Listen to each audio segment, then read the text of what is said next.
परवा दत्त जयंतीच्या म्हणजे 15 तारखेला जो ओझर या ठिकाणी खाली बसा फुलोडे महाराजांवर जो हल्ला झाला, खरं तो अतिशय निंदनीय आहे.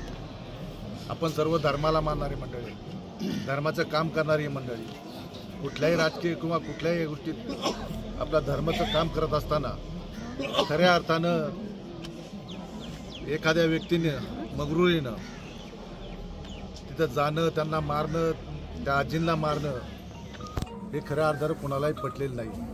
आणि म्हणून त्याचा 2 दिवस खऱ्या अर्थानं तालुक्यामध्ये निषेध चाललेला आहे. आणि खऱ्या अर्थानं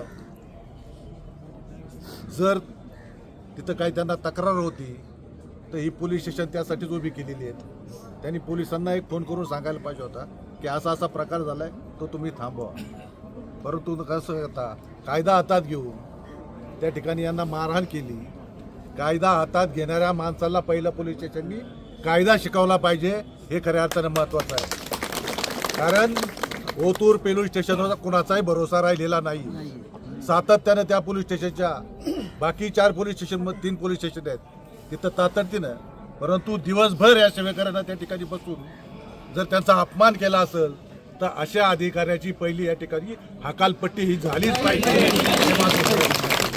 आणि म्हणून आज आदरणीय शरदराव लिंडांनी जे सांगितलं, ठामपणे आपण सर्वजण या कुटुंबाच्या मागं, या सेवेकरांच्या मागं उभा आहेत. यांना न्याय मिळवून दिल्याशिवाय आपण शांत राहणार नाही, एवढंच मी या ठिकाणी सांगतो.